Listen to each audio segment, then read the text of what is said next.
Welcome everybody, and today we're going to talk about rack packing, everything you wanted to know about putting a rack on your bike. We're going to talk rear racks, front racks, and the myriad of options of racks out there. So first off, let's look at the rear of the bike. What do you need to put a rack on it? If you come in close here, you'll see these drilled out holes, and these are known as eyelets.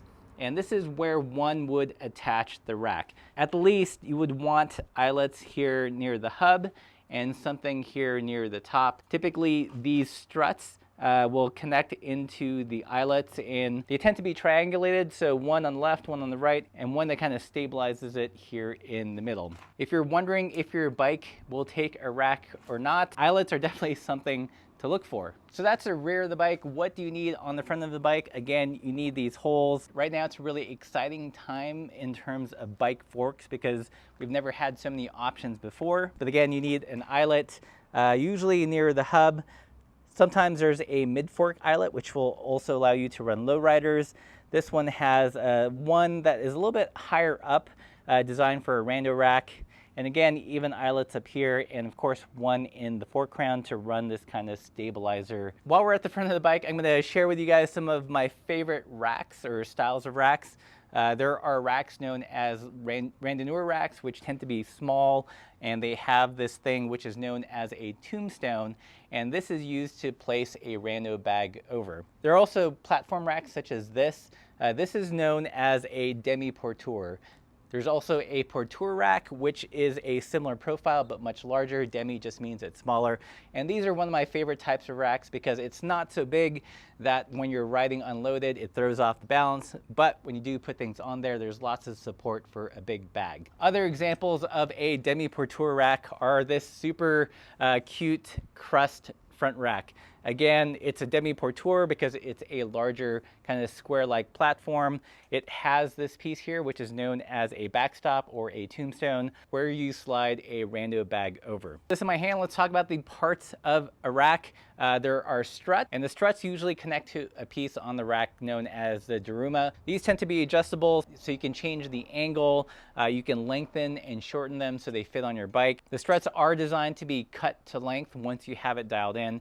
I've got a whole video on how to cut struts safely using a pipe cutter rather than a hacksaw, and I'll link to that somewhere in this video. You'll notice on this rack, this has a pretty herky rod here to stabilize the rack. And usually this is a sign of a well-made rack. Sometimes it's just a thin piece of bent metal. I find stabilizer struts like this, when it's a solid piece, are really sturdy, and you don't feel the rack flexing. Okay, and another great example of a demi-porteur rack, as you can tell, this is my favorite style of rack, is this Obento rack by Simwork. Again, you see these chromoly stays and these pieces that they connect into, which are super adjustable. These are the darumas. And this also has a backstop, but as you can see, unlike the Velo Orange and the Crust, it does not have kind of this narrower tombstone shape. So a rack like this, you wouldn't be able to slip on a rando bag.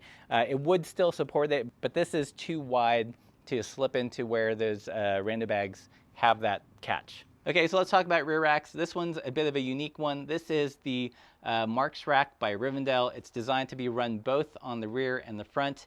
And this has a little bit more of that traditional randonneur shape because it's smaller, it's more rectangular. It does have a backstop so you can put a rando bag on there. And in this particular case, it's set up on the back to support a rear bag. These racks are great because they can be set up in the front and the rear. The downside, however, if you haven't noticed, is you can't use it with panniers. It's just too small. It doesn't have the supports to have a pannier bag. So in which case you would use a rack like this. So this is, I believe it's an Evo by Tubis. This is definitely one of my favorite rear racks. As you can see, it's got the drillings for the eyelets down here, as well as these stays which connect onto the eyelets up here. So what I love about this rack is that it uses tubular stays. These are really sturdy, they're easy to adjust. You can buy them in separate lengths so you can make them fit on your bike's rear end geometry. Another thing I love about this rack in particular is that it actually has two levels. So you could clip panniers on up here or down here. And if you clip them on down here, you can bungee a tent on this top platform. Another thing to note about this rack is that it's got a sort of dog leg. So this piece is used to stiffen up the back of a rear pannier so it doesn't flop into the rear wheel. So really good quality racks have this kind of piece that prevents that from happening. One nice touch on this rear rack is it also has drillings to put a light adapter. Not a lot of racks have this. Nicer, high quality racks, especially those from Europe and Germany, they expect people to run a rear light, so this rack does have that. So another interesting rear rack is this one by our friends at Tumbleweed. This one is meant to act more like a support, so similar to this, although it does have longer legs to attach to the bottom of the bike, and this one has drilling so you can put water bottles. So this rack, not intended to put panniers on it, although they do have a pannier version. This one is to act more like a rear bag support and give you options for hydration or even putting a anything cage on this. And lastly, while we're at the rear, talking of bag supports, this is another great option. This is the Erlen rack, designed by our friends at Ocean Air Cycles, executed by Nitto. And this one you actually clamp in between the seat rails. And if your saddle doesn't have saddle loops, you do have to add that. But basically this works well with Caradice style seat bags or the Swift Industries seat bags, all that good stuff. Hopefully you can see that there are a ton of options for racks. I know if you're just getting into bikes and you look up the prices of some of these racks, they will shock you. Yes, a nicer rack is expensive. I mean, if you think about a rack like this, it actually has more bends and welds than a bicycle frame.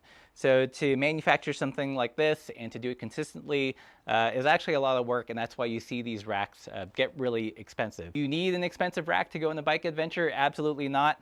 But if you do a deep dive into the world of rack packing, you will see that there are a ton of cool options. A lot of them are expensive, hard to find, all that stuff. For whatever way you want to pack your bike, there is a rack for you. All right, so that's it for this video. Hopefully you guys found it useful. How many of you are rack packing out there? Let me know in the comments. If you have any questions about any of these racks, let me know. And as always, like, share, subscribe, all that good stuff, and keep the supple side down.